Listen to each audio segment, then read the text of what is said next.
علیکم ورحمۃ اللہ وبرکاتہ۔ امید کرتی ہوں کہ آپ تمام لوگ صحت اور ایمان کی بہترین حالت میں ہوں گے انشاءاللہ۔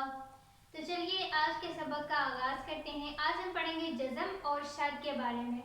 جب تک ہمیں جو قرآنی حروف پہ لگے اعراب ہیں ان کے بارے میں نہیں پتہ لگے گا تو ہم ان قرآنی حروف کو ملا کر آپس میں پڑھ بھی نہیں سکتے۔ تو وہی علامات میں سے آج دو علامات جزم اور شد ہیں۔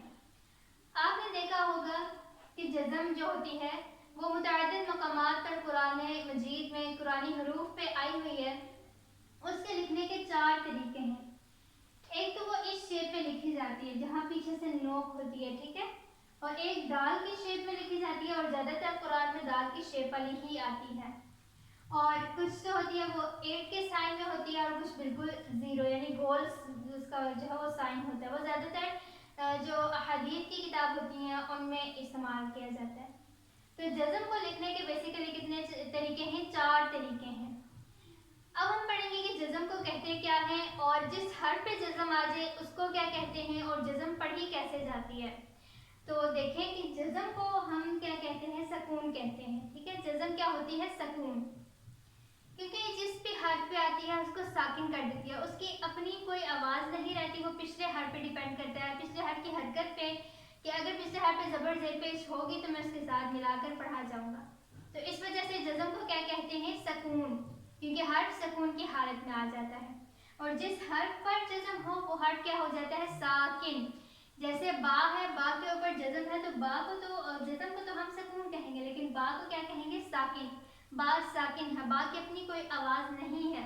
جب تک پچھلا حرف کوئی اگر حمزہ ہم لے لیں، حمزہ زبر با، اب اگر با کے اوپر جزم ہے تو با بالکل سکون کی حالت میں پڑھی ہوگی، وہ خود نہیں پڑھی جائے گی جب تک کہ پچھلے حرف کی حرکت یعنی کوئی زبر زیر پیش جو ہے وہ نہ ہو جس کے ساتھ ملا کر یہ پڑھی جائے۔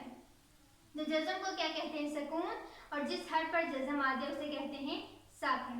اس کے بعد شد۔ شد آپ لوگوں نے دیکھا ہوگا کہ قرآنی حروف کے اوپر جو ڈبلیو کا سائن ہوتا ہے اس کو شد بولا جاتا ہے، اور جو ڈبلیو کا سائن ہوتا ہے اس کو ہم شدت کے ساتھ پڑھتے ہیں، ٹھیک ہے۔ تو شد، شد کون سا سائن ہوتا ہے؟ اس طرح کا سائن ہوتا ہے۔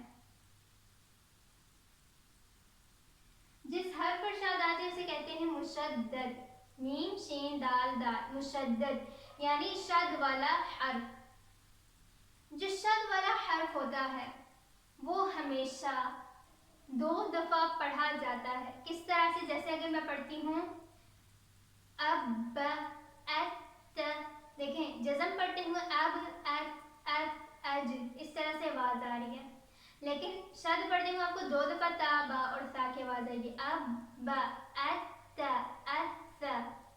تو شد والا حرف ہمیشہ 2 دفعہ پڑھا جاتا ہے۔ اور شد بنتی کیسے ہے؟ تو دیکھیں جیسے میں لکھتی ہوں، پہلے اس کو دیکھ لیتے ہیں، ات، پہلا حرف ہمیشہ ساکن اور دوسرا زبر کے ساتھ آتا ہے، زبر زیر یا پیش یا کھڑی زبر کھڑی زیر الٹا پیش کچھ بھی ہو سکتا ہے۔ تو جب یہ والی حرف جزم یا جو ساکن حرف ہوتا ہے جزم اور اگلے حرف کی حرکت، یہ جزم اور اگلے حرف کی حرکت زبر ہو زیر ہو یا پیش ہو کچھ بھی ہو، وہ آپس میں مرج ہوتے ہیں، ملتے ہیں، تو کیا بنتی ہے؟ شد۔ شد کس طرح سے بنتی ہے؟